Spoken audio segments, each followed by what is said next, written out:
Les restaurants interentreprises, cantines ringardes, des plats jugés de piètre qualité gustative et nutritionnelle, loin des repas équilibrés et confectionnés avec des produits locaux.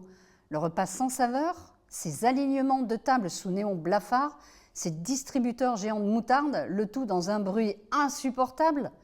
Bienvenue dans notre émission Ça pique au parc. L'angle de Ça pique au parc se veut volontairement provocateur. Pour parler des cantines, j'ai sollicité un des leaders mondiaux de la restauration, la société Elior.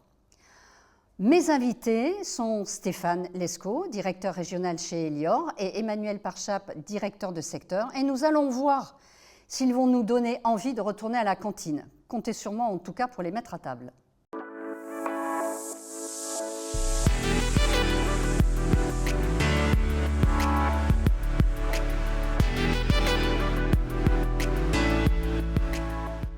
Pour essayer de ne pas disparaître, la bonne vieille cantoche s'adapte, multipliant les propositions culinaires, les modes de consommation, les offres d'environnement, d'espace, le gain de temps.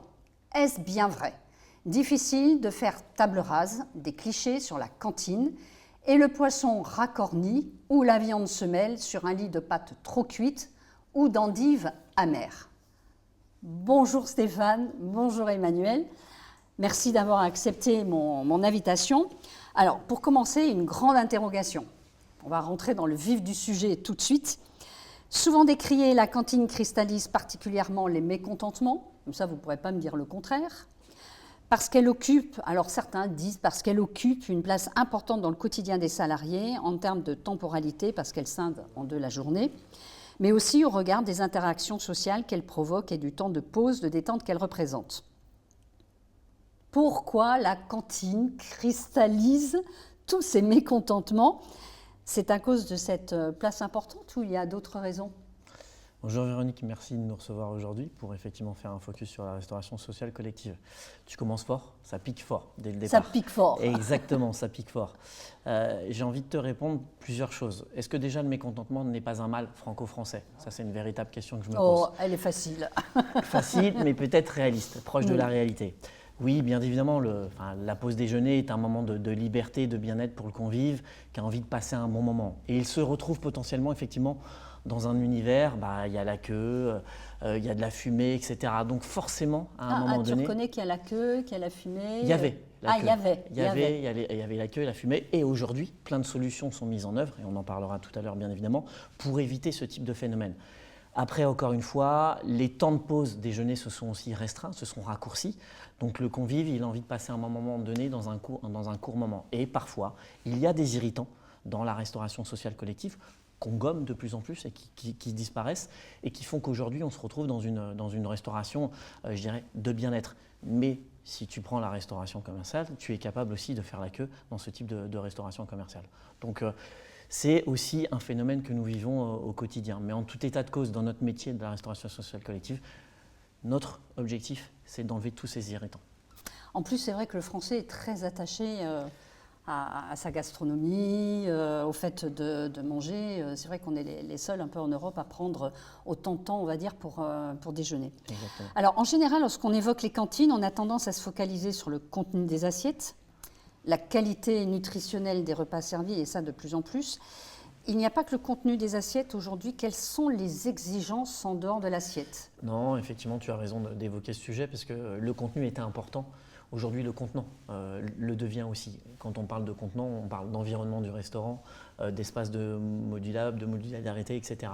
Et aujourd'hui, ce que le convive aussi recherche dans sa pause de déjeuner, c'est le contenant et le contenu. Et contenant, on parle d'assiettes, les assiettes de couleur, les verres de couleur. C'est important, effectivement, pour le convive d'avoir cet ensemble de choses. Et aujourd'hui, dans nos réalisations, on s'y attache d'avoir effectivement ce contenant et ce contenu qui soit raccord avec les attentes des convives.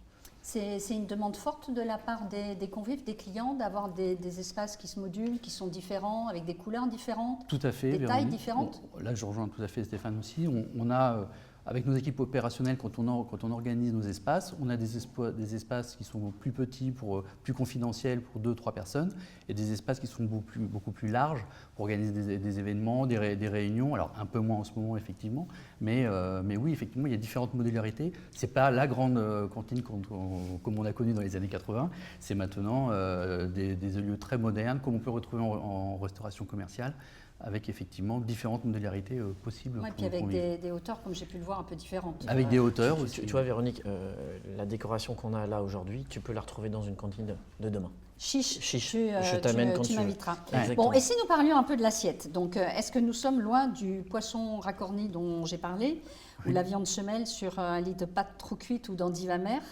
C'est quoi aujourd'hui l'assiette dans un self-service ou restaurant d'entreprise Elior?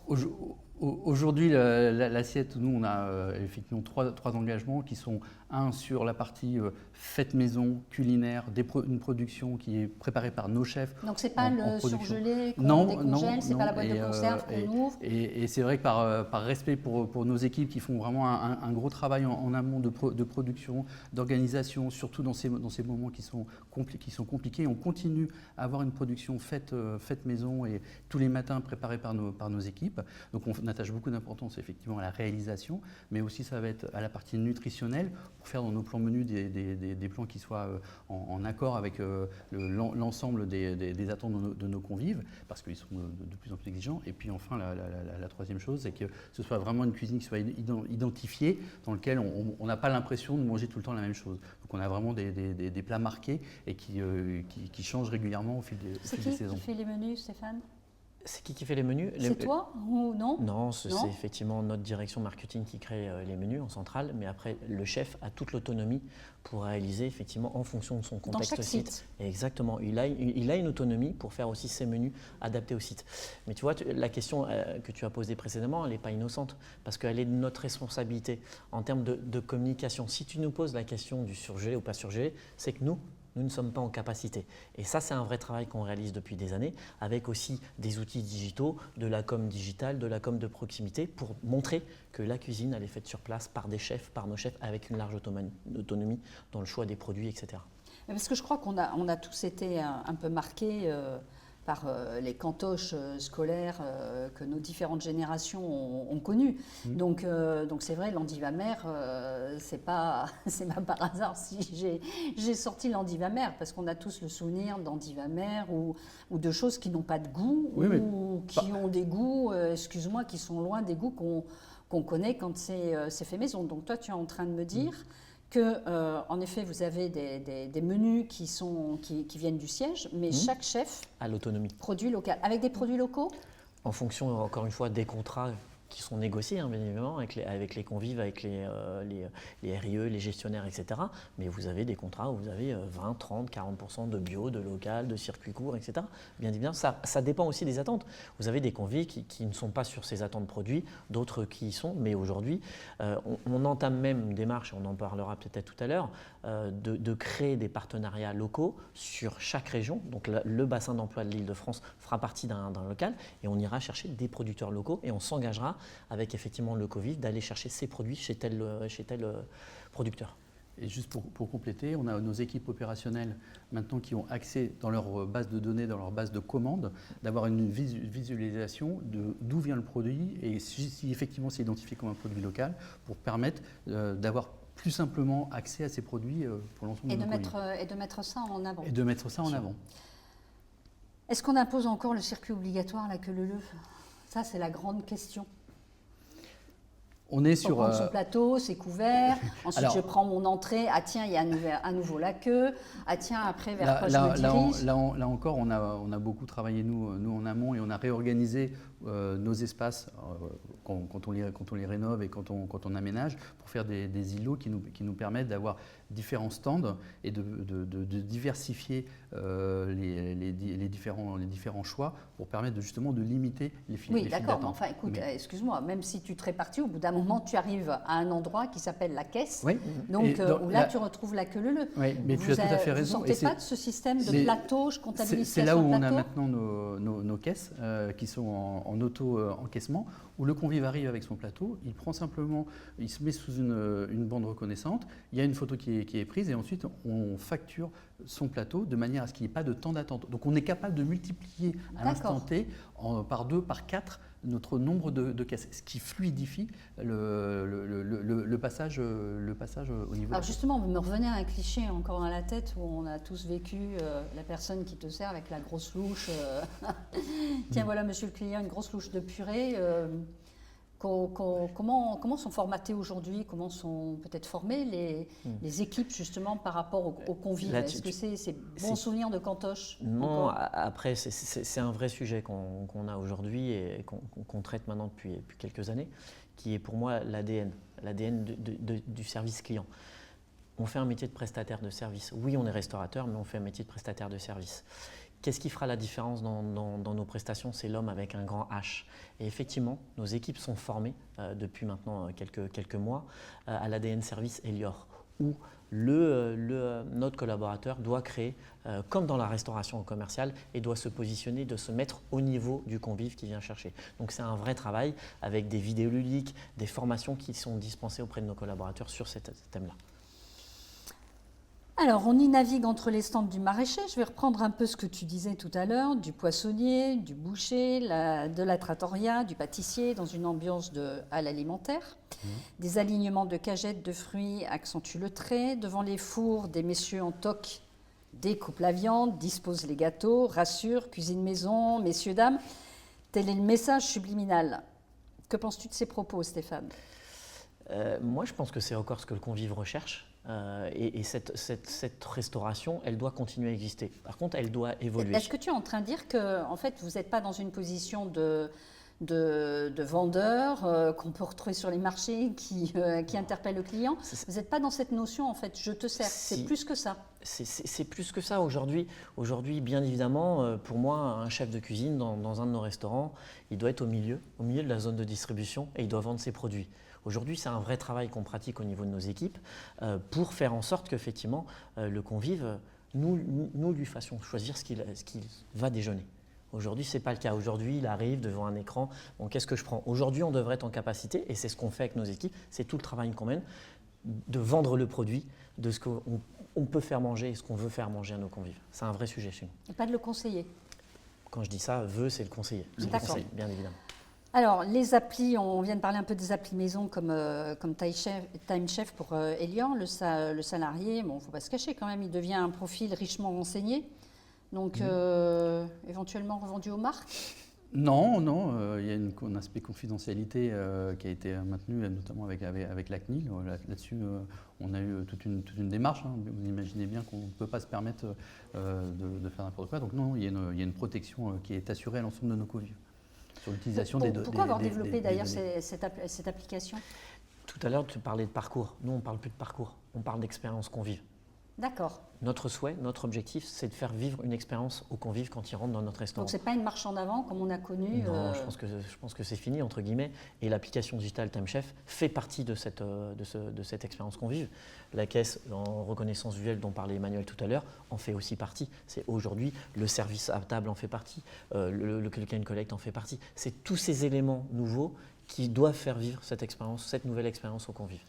Donc, alors en fait, un espace à vivre connecté, modulable pour se prêter au travail en commun et ouvert toute la journée aux prises alimentaires déstructurées. C'est ça la proposition de demain? Ça l'est déjà aujourd'hui. Donc en fait, vous reconnaissez que vous contribuez au fait à ce qu'on se déstructure du point de vue alimentaire. On peut manger à n'importe quelle heure. N'importe quoi. Ça fait non, pas n'importe quoi, parce qu'on reste toujours sur des marqueurs entre guillemets sains, etc. Par contre, est-ce qu'on peut déjeuner toute la journée? J'ai envie de dire, quelles sont les attentes des convives? Est-ce que ça fait partie de leurs attentes? Oui, dans certains domaines d'activité, dans certains immeubles, etc. Si tu prends l'exemple du frigo connecté, effectivement, c'est une offre, 24 sur 24, 7 jours sur 7. Le convive, il part à 20h, il a envie de prendre quelque chose chez lui avant de partir, il va dans le frigo connecté. Ouais, Est-ce que c'est déstructuré? Je pense que grâce à vous, on va prendre du poids, parce que si on peut manger à toute heure un peu de tout… Non, parce que si tu restes sur des marqueurs sains, tu fais attention à ta ligne, hein, le Nutri-Score, etc. Donc c'est aujourd'hui une nouvelle façon de vivre son déjeuner. Et moi j'insiste sur un point, c'est nous souhaitons que nos convives viennent chez nous parce qu'ils s'y sentent mieux que chez eux. Et ça, c'est le point. Oh là, ça, c'est un gros défi, ça. C'est un gros défi, mais en tout cas, c'est notre objectif, en tout cas celui de notre directeur général, Frédéric Galliat. Et effectivement, notre objectif, et surtout encore plus avec la crise sanitaire. Aujourd'hui, on sait que le télétravail va prendre une place importante. Les convives vont avoir du mal à retourner au bureau. Donc, il faut qu'on ait des arguments pour les faire retourner au bureau. Et manger sain, aussi bien ou mieux que chez soi, est un argument. Alors, j'ai l'impression que ce que les salariés attendent, c'est de la cuisine planétaire, la cuisine de rue, du sans gluten, du végétarien, du bio, du vegan, du local. Finalement, entre restaurant et cantine, maison, comme tu viens de dire, et entreprise, vie privée et professionnelle, toutes les frontières sont en train de s'estomper. Comment vous arrivez, vous, par rapport à tout ça, à vous positionner ? Nous, en fait, on se positionne, on écoute l'ensemble de nos convives et les différentes populations, avec les jeunes actifs qui arrivent maintenant dans le monde du travail, avec l'ensemble des convives. Il peut y avoir les végétariens, les flexitariens, et tout ça, pour nous, ça a été une vraie révolution aussi depuis quelques années. Donc, on a adapté nos plans alimentaires. On a adapté aussi nos services parce que c'est vrai que ce soit le click and collect qui permet de toucher une clientèle qui veut simplement commander via son appli comme elle va le faire le soir chez elle et partir consommer dans un parc ou à son bureau parce qu'elle va prendre une demi-heure pour manger tout simplement. Ça peut être aussi quelqu'un qui vient faire un repas plus structuré parce qu'il a envie de bien manger avec un plat plus traditionnel. Ça va être une belle banquette de veau qui va être proposée. Donc effectivement, ce qui est passionnant, c'est que maintenant, on a une exigence et une volonté de servir l'ensemble de ces populations et de ces convives et de répondre à leurs différentes attentes. Mais vous faites des enquêtes pour savoir quelles sont les attentes des clients, parce que comme tu dis, avec les jeunes qui arrivent dans le monde du travail, vous faites des enquêtes, tout à fait. Alors des enquêtes de tendance et de mode peut-être au niveau du marketing, du service marketing, mais au niveau de vos clients, de vos convives. Pour donner un exemple concret, il y a quelques mois maintenant, j'étais sur un appel d'offres sur une grande tour de la Défense. On a diligenté effectivement auprès d'un cabinet spécialisé une grosse étude de benchmark sur les attentes des convives de la Défense. Et très clairement, c'est quelque chose, c'est un document dont on va se servir à plusieurs reprises parce que qui dégage effectivement. Et là, on avait le convive en direct, donc on avait ça. Après, tu parlais de tendances. Moi, je crois qu'il y en a aussi des tendances durables et d'autres temporaires.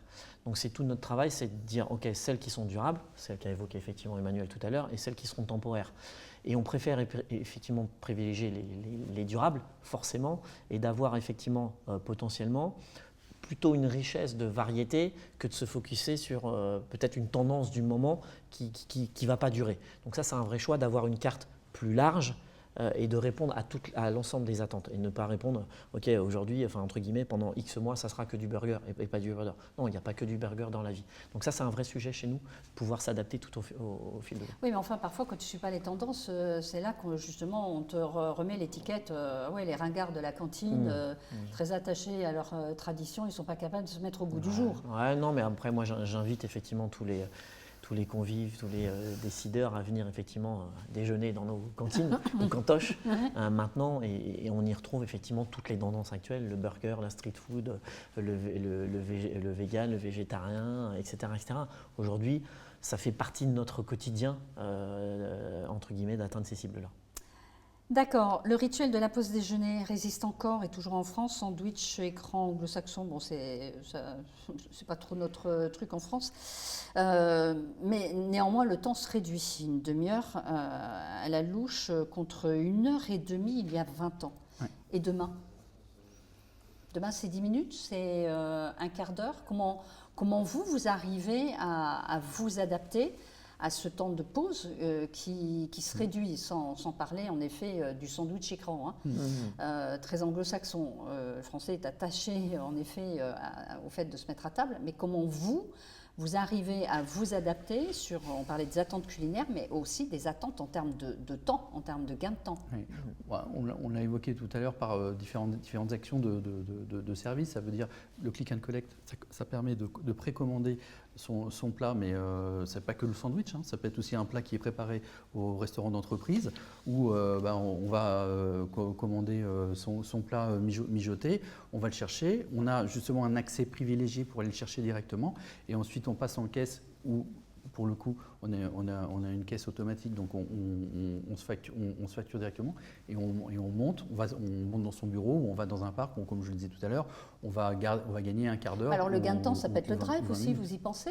C'est en réflexion? Pas encore, on n'en est pas encore là. Par contre, tu parlais effectivement tout à l'heure de repas livrés. Aujourd'hui, on est en capacité, alors via des partenariats, peut-être demain en direct via Elior, aujourd'hui de livrer des repas sur toute l'Île-de-France. Aujourd'hui, c'est une capacité, c'est quelque chose qu'on sait faire.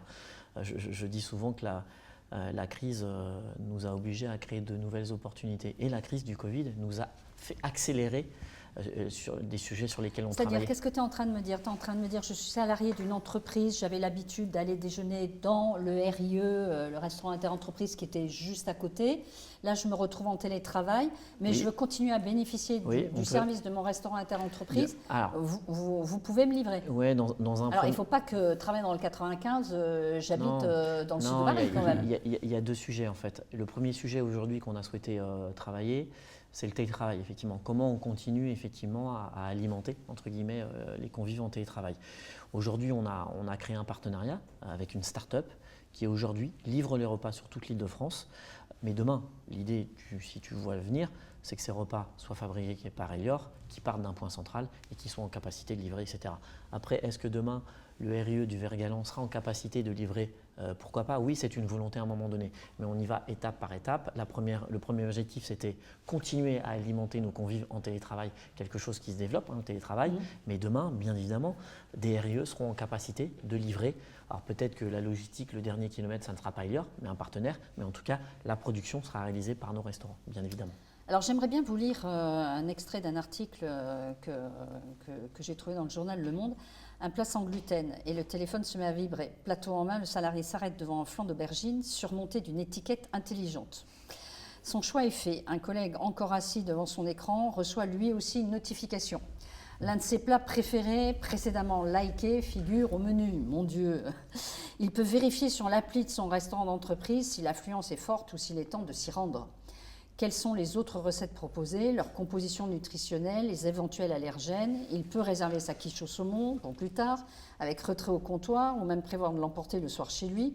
Coup de chance, le suivi diététique sur smartphone de ses prises alimentaires de la semaine lui permet encore de prendre des œufs.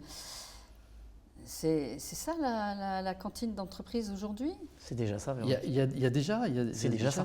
La plupart de ces items qui sont relevés dans le monde, c'était pratiquement un restaurant Elior parce qu'on peut déjà, via le Nutri-Score, via l'outil Time Chef, avoir le maximum de ces informations-là et puis effectivement être ce convive qui va regarder la qualité organoleptique de son plat. Excuse-moi Emmanuel, tout à l'heure Stéphane disait en fait nous, notre prétention, je vais sortir ça comme ça, notre prétention, c'est que le convive se sente comme chez lui. Chez moi, excuse-moi, je ne travaille pas avec une appli pour savoir la quiche Lorraine si j'ai mis 2 œufs, 3 œufs ou 4 œufs, si je peux me permettre de manger ma mousse au chocolat à la fin. Il y a quand même, là on arrive quand même à, c'est un fossé abyssal entre la maison et ce qu'on va retrouver donc dans un restaurant interentreprise. Si je vas-y, c'est qu'il y a simplement, nous, notre engagement, c'est de faire de la cuisine comme à la maison, c'est-à-dire avec une vraie tradition, une vraie envie de bien faire, parce qu'on veut accueillir les convives comme s'ils venaient chez nous, mais c'est vrai qu'on a aussi une responsabilité en tant qu'opérateur d'entreprise, c'est d'avoir une communication qui soit en adéquation avec les attentes du public, et on sait très bien qu'il y a maintenant une vraie attente de connaître les qualités organoleptiques de tous les aliments qu'on va avoir. C'est vrai que quand on est chez nous, avec nos amis, on n'en est pas là, mais ne sait-on jamais. Peut-être que dans 10 ans, on nous demandera, c'est quoi le nombre de calories? Tu disais on y est déjà. Mais on y est déjà. Tu parles de vérifier la fréquentation en direct. Time Chef le fait déjà. Oui. Les notifications d'allergènes existe déjà sur Time Chef. Liker son post, effectivement, ça fait partie des préférés. Le convive peut recevoir la notification que son plat préféré. Toutes ces choses-là existent. La vraie, et je te remercie de nous avoir invités à cette émission, c'est que notre vrai objectif, c'est de pouvoir. On a une carence qu'on comble de jour en jour, c'est la communication. Parce que tous ces outils, ça existe. Le Nutri-Score, Emmanuel l'évoquait tout à l'heure. Demain, tu rentreras dans le restaurant, tu auras le Nutri-Score de chaque produit. Donc, est-ce que tu es en train de me dire vous êtes trop pudique, vous êtes trop discret, vous êtes trop humble, qui fait que la communication avec le client… Moi, je vais te dire, ça fait 3 ans et demi que je suis chez Elior. En fait, on avait, je pense, une culture dans cette entreprise. Quand tu es numéro 1 de la restauration, c'est vivons cachés, vivons heureux. Et aujourd'hui, c'est plus possible de vivre comme ça. Donc aujourd'hui, on s'extériorise parce qu'on doit le faire, parce que des concurrents sont arrivés, parce que la restauration commerciale s'est transformée. Et aujourd'hui, la restauration sociale collective doit être dans ce mouvement. Mais j'insiste, on oublie souvent qu'on n'oublie pas restauration sociale, donc ça veut dire aussi des coûts raisonnables. Et ça, il faut que les convives l'aient en tête. D'accord ? Ça, je suis bien d'accord avec toi. Bon, est-ce que la cantine de demain, c'est le sur-mesure et la santé convoquée pour déculpabiliser le salarié pressé ? Stéphane, allez, je te réserve cette question. La santé, bien sûr, ça fait partie aujourd'hui des attentes des convives. Emmanuel évoquait le Nutri-Score, etc. Non, là, je te dis, c'est le sur-mesure et la santé convoquée pour déculpabiliser le salarié pressé. Le sur-mesure, moi, je suis très circonspect. Il en faut parce qu'il y a des attentes, mais je ne suis pas sûr que ça soit une attente globale de la population. La santé pour décomplexer, oui, peut-être. Franchement, ça dépend des attentes. C'est tellement hétérogène. C'est tellement varié. Ouais, c'est tellement varié. D'un restaurant à un autre, les attentes du RE Vergaland ne sont pas les mêmes que les attentes du RE de la Défense. On a des populations complètement différentes. Nous, il y a un restaurant inter-entreprise ici. Donc c'est vrai, mais avec toutes les entreprises qui ont des profils complètement différents, il faut savoir s'adapter Et tu prends aux attentes. Les attentes du RE Vergaland ne sont pas les mêmes que du RE La Défense, etc. Parce que la population n'est pas la même, etc., etc. Et pour nous, c'est ça le plus dur. Il faut s'adapter à toutes ces attentes-là, différentes. Alors, les précédentes crises ont ramené les salariés à la cantine. L'entrecôte frite au bistrot était devenue un luxe. Donc, puis la cantine elle-même a connu, il faut l'avouer, une crise. Certes, l'entreprise subventionne une partie du ticket. À la charge du salarié demeure un coût moyen qui oscille entre 3,80 € et 4,80 €. Oui. Mais pourquoi dépenser cette poignée d'euros quand il reste des spaghettis de la veille chez moi ? Donc de 15 à 20% des salariés amènent leur déjeuner. La fréquentation des cantines baisse depuis 2008. C'est une tendance à la fois économique et sociétale. Et avec la crise sanitaire par-dessus ça, ça donne quoi, Stéphane ? Moi, je ne crois pas à la gamelle. Je ne crois pas au phénomène de la gamelle. Pourquoi ? Tu es en train de dire que je cuisine mal, et donc s'il me reste… je serais ravi de goûter à ta cuisine. D'accord, donc tu n'es pas prêt à goûter? Non, mais j'ai du mal à croire à cette tendance de la gamelle sur du moyen-long terme. Effectivement, tu as raison, le milieu de la restauration sociale connaît depuis effectivement quelques années une baisse parce qu'on est arrivé sur un marché qui est complètement mature, ça c'est une réalité, mais ce n'est pas la gamelle aujourd'hui qui potentiellement nous a fait du mal, c'est un monde du travail qui a changé, la réduction du temps de travail, le télétravail aujourd'hui, tout ce qu'on a connu, la crise sanitaire forcément, et elle aura des impacts demain, c'est une restauration aussi commerciale qui a beaucoup évolué. Des attentes convives, les millennials, on n'en parle jamais d'eux, mais ils n'ont plus les mêmes attentes que moi aujourd'hui, la génération des quarantenaires, etc. Donc je ne crois pas que la gamelle soit aujourd'hui un sujet dans notre métier. Par contre, tout le reste que je viens d'évoquer, oui, ça, on doit s'adapter à tous ces phénomènes. Et pourtant, certains disent le plateau jour après jour, ça fait un budget. Et quand on prend les plats les moins chers à la cantine, franchement, il vaut mieux amener les restes du dîner. En plus, c'est dommage de jeter. Moins de gâchis, des ingrédients dont on connaît l'origine. Toi, tu dis non, il n'y a pas de retour, il n'y a pas cette tendance de retour à la gamelle. Objectivement, pour le quotidien, l'enjeu pour nous, c'est de garder notre attractivité pour qu'effectivement, il n'y ait pas le sous-réflexe de dire non, finalement, je vais me faire ma gamelle pour ne plus aller au restaurant. Et objectivement, alors il y a toujours les irréductibles parce qu'ils ont une envie de manger spécifique ou autre.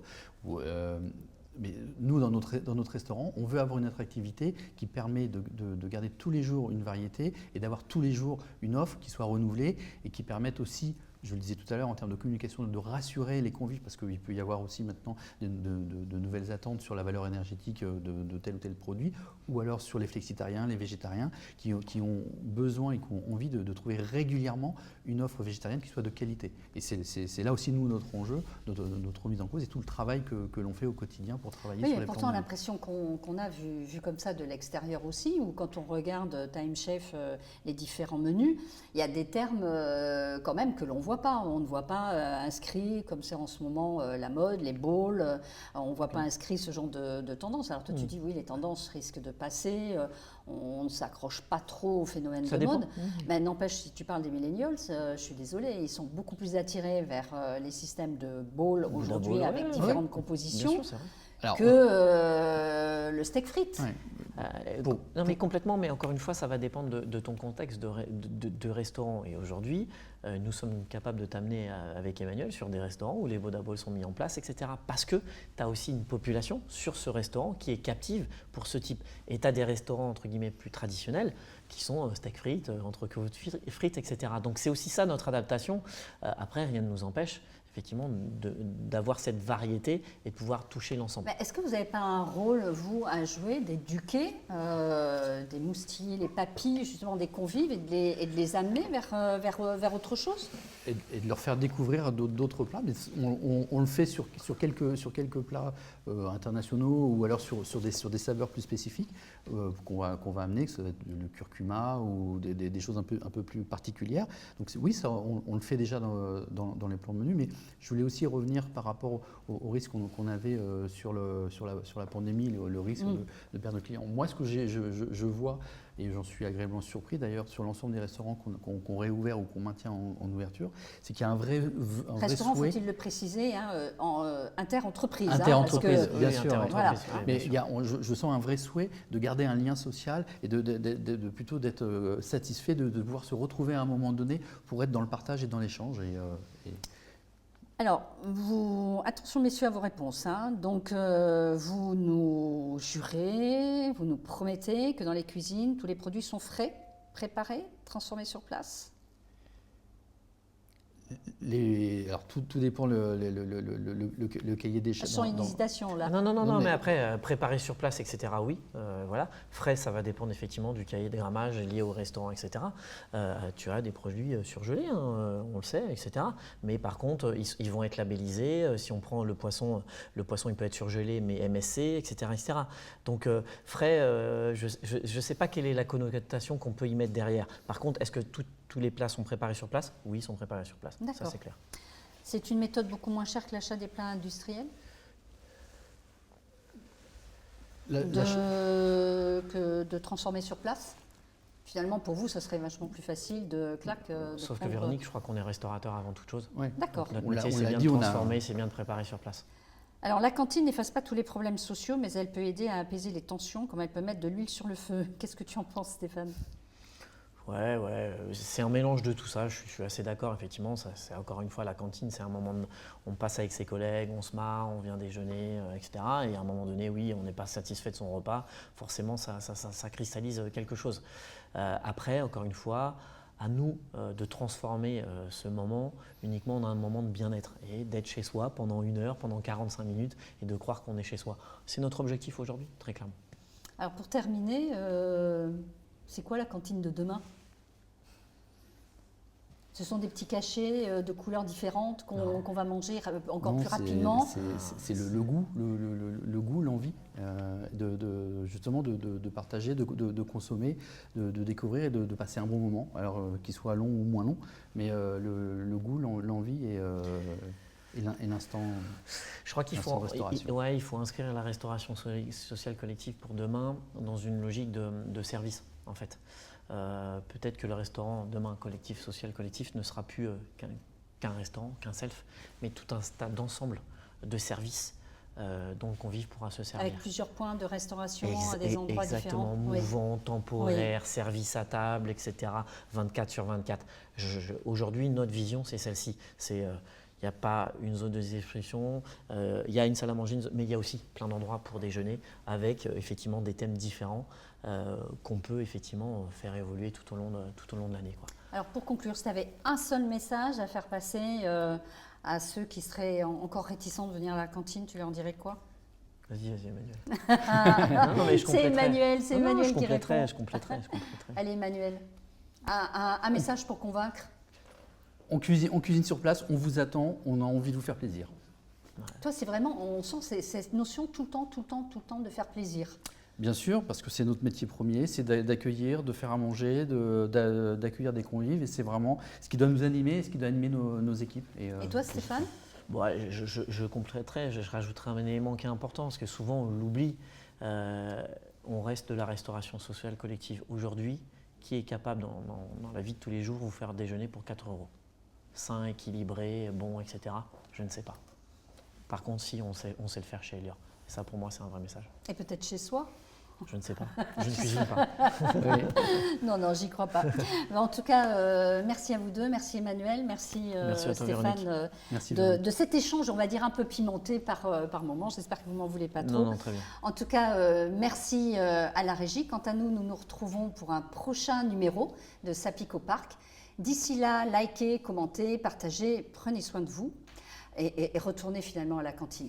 N'hésitez pas à m'adresser vos idées, vos attentes. Qui avez-vous envie de voir assis en face de moi? En tout cas, merci d'avoir regardé cette vidéo et de nous suivre et à très bientôt.